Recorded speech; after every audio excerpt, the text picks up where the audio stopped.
David Viana here at Heirloom Kitchen in New Jersey. Small farm-to-table culinary center for our community here in Old Bridge, New Jersey. We offer cooking classes and a farm-to-table fine dining restaurant. And we're here to celebrate food, wine, hospitality from Kosta Browne. It's amazing. Russian River Valley 2018 Pinot Noir. I'm going to pair it with a steamed halibut with sauce gribiche. And I think I've decided to do that pairing because when I think of California wine, when I think of California cuisine and everything that's therein, I think of Alice Waters, I think of Chez Panisse, and one of my favorite things that I learned from reading that cookbook 20 years ago when I started this industry was this sauce gribiche. And this is a more modern, emulsified take on a really rustic French sauce made with really great California ingredients. So we're gonna spend some time together in the kitchen and I'm gonna teach you how to make this really cool, steamed, healthy, wonderful California dish that just happens to pair perfectly with Kosta Browne. This is the same you get when you come in for cooking classes here at Heirloom Kitchen. And this is the same kind of intimate interaction we're gonna have tonight while we cook together in the kitchen while drinking some Kosta Browne wine. And the best part of drinking Kosta Browne wine is I get to drink it while I cook. I put together in this pot some soy sauce, some brown sugar, rice wine vinegar, scallions, and a little bit of garlic. And we're gonna bring this up to a boil. And what we're gonna do is we're gonna pickle some mushrooms. And we have some diced shiitake mushrooms in here. And we're just gonna pour this hot boiling liquid over the shiitake mushrooms. And we're gonna let this sit for about 20 minutes to an hour to cool down. And what it is, I just created some pickled mushrooms that are gonna garnish our dish. And we wanna get that settled in there and start to marinate those mushrooms and get the flavors to meld together, okay? And it's a garnish on our dish, but it's something that we wanna get done beforehand because it takes time to develop these flavors in the mushroom. And it's a wonderful little pop of flavor to our dish. Now, sauce gribiche is a really rustic dish that's a bunch of chopped up ingredients and it's very loose and not necessarily elegant. And what we're going to do is try to make an elegant version, and we're going to do that by using the blender. So in front of us we have all the ingredients that we're going to need for our sauce gribiche. Hard-boiled chopped up eggs, Dijon mustard, some capers, some cornichons, which are French pickles, pickled cucumber, little gherkins, little tiny gherkins, garlic, mayonnaise, red wine vinegar, and then lots of fresh chopped parsley and tarragon. Okay, so we're gonna mix all these ingredients into the blender. A little bit of mustard, mayonnaise, eggs, and now all this fresh herbs. This is gonna give us that bright, fresh flavor. We had a little red wine vinegar in there as well for some bright acidity and like really fresh flavor. And then we're gonna top it all off with a little truffle oil. Now careful, always start your blender on low. This is like expert advice if you don't want a mishap in your kitchen. While this is on high, add a little truffle oil.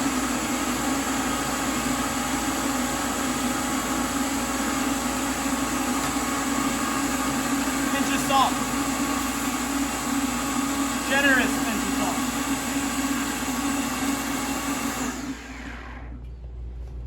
And now, like I always tell all my young chefs, taste, taste, taste. It's the most important lesson when you're cooking. I've been cooking for almost 20 years. I taste everything I make. I taste it constantly.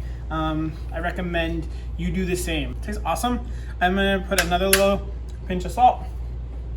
I'm gonna make sure the last drop of this vinegar is in there as well. This sauce is basically exactly where we want it. It's got a really bright flavor to it, despite all these like kind of heavy ingredients and salty ingredients. The mayonnaise kind of tones down the salt of the cornichons and the capers. The brightness of the herbs and the vinegar kind of mellow that out, and then the truffle gives us like great umami. So this is like a wonderful mix of ingredients and flavors, and I love this like pale green color that the herbs give this sauce. Also in this dish, besides this wonderful sauce gribiche, steamed halibut, pickled mushrooms, we're gonna have these wonderful crab cakes, little crab bites. I call them crispy crab bites. So we're gonna have to make a crab cake mix. I have an egg. I'm gonna break this egg into the bowl. I'm gonna whisk it up, and I like to whisk till things are frothy. I'm not one of those like two whisk kind of guys. I'm gonna get these nice and frosted up, and I think it's always the case. My scrambled eggs are fluffier, my cakes are fluffier. I'm a whisker. I'm gonna whisk this bad boy up, and I have enough muscles to make it frothy. I'm not shy. I'm not gonna wuss out. All right. I think people just don't whisk enough. We're gonna add some fresh crab meat. We're gonna add some mayonnaise. We have diced up white bread, and now this is like generic sliced white bread. Now I'm not talking about like store-bought. You can get a nice, really nice white bread, but you want the carbs, you want the sweetness, and I call it invisible bread because it's the kind of bread that the generic plain white bread is got this like sweetness and this texture to it that kind of melts into the crab cake that you don't even know it's there. It feels like extra crabby, even though there's filling in it, because the generic invisible white bread. We have a little bit of Worcestershire and a little hot sauce in there as well, some Tabasco. And then lastly, we're gonna chop up some fresh parsley. And I always use Italian flat leaf parsley. Of all the parsleys, that is my favorite. Curly parsley just doesn't have the same level of pop of flavor. We're also gonna add a little bit of mustard. Dijon mustard again. It has a lot of heat to it, spiciness. Salt here. Nice generous pinch. We're just gonna mix it in together. Squeeze, fold. I'm gonna taste it.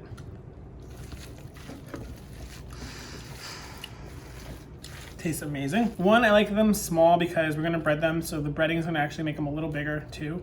But they're gonna be a nice little accent on our dish. This isn't a crab cake dish, this is a halibut dish, but it's gonna have these like crispy crab balls on the dish. And then we have standard bread procedure. Now, first thing you learn in culinary school is blanching and shocking, which is basically submerging things in salted water and then in ice to stop the cooking, right? So cook something to the degree you want and then drop it in ice to stop that cooking process. The second thing you learn in culinary school is standard breading procedure. So anyone who's ever fried a cutlet before, you know what I'm talking about.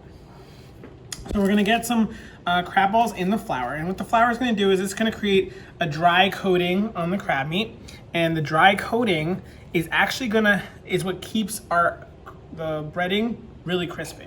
So the dry flour coating, the first step is to dry off the ingredient and create that barrier, that dry barrier between the egg and the breading that will keep that bread mixture crispy. So very important step. So we're gonna go flour into the egg wash. And then for our breading mixture, I have a 2-to-1 Ritz cracker to panko mixture. So it's gonna give another little bit of flavor to our crab cake, because who doesn't like a Ritz cracker?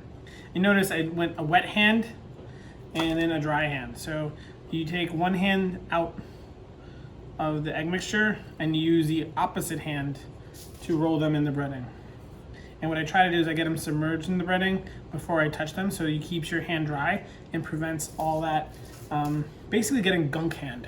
So we've made our crab balls, and now we have a small tabletop deep fryer, but you can use a pot and shallow fry them. And what you want is a 350-degree temperature and to submerge the balls. So that way they cook nice and evenly, and you get a really dark brown coating. And what you want to have is a paper towel folded in half, and we call this a drop zone. So when it comes out of the fryer, the most important thing to do, put them on a towel so that they can absorb the excess moisture and you don't have an oily crab ball. And then we're gonna season it right away with a little drop of salt. So we got our crab cakes in our drop zone. Gonna give them a little shake and let that towel absorb the excess. And now we're gonna give it a really nice, generous sprinkle of salt. And that's gonna really be able to, when the ball's nice and hot, it's gonna really coat that seasoning, and it's gonna be less likely to fall off and gonna be seasoned it perfectly. We have our sauce gribiche, we have our pickled mushrooms, and now the last and final touch, some greens. Little vegetables. It is California wine. I want to introduce some California cooking, and there is no such thing as California cooking without wonderful vegetables. Summertime here in New Jersey, and the green beans are beautiful. We're gonna drop this in salted water for about 2 minutes. And then we wanna aggressively season that water, and we're not gonna shock it to cold because we're gonna go right to the plate with these green beans. And lastly, our halibut, star of the show. Take some salt, generously season the outside, both top and bottom. And then we have a tabletop steamer. You can use a bamboo steamer. You have steamer settings on ovens. Steam is exactly 210 degrees. That's the point at which water boils, and steam is at 210 degrees. So it's a constant temperature. It's almost like sous vide cooking in that you have an exact temperature. So this is gonna help us determine when the halibut is done. For this thickness of halibut, which is about an inch of thickness, it's gonna be about 7 to 8 minutes. So after 7 minutes, we took the halibut out of the steamer. And again, when things are nice and hot, they come out of the oven, come out of the fryer, come out of the steamer, perfect opportunity to give it just a pinch of salt. And we're gonna finish this with a little bit of truffle oil. Now we're gonna do my favorite part, the plating. So we have our wonderful sauce. I'm gonna take a beautiful piece of halibut. I'm gonna just set it on there. So we're gonna take our green beans, kind of a little here, a little there, and then these are pickled mushrooms.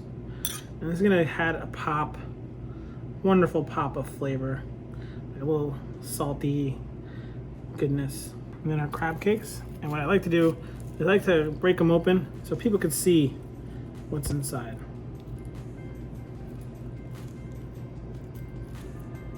I'd like to thank Kosta Browne for making this video possible, for the wonderful support and wine.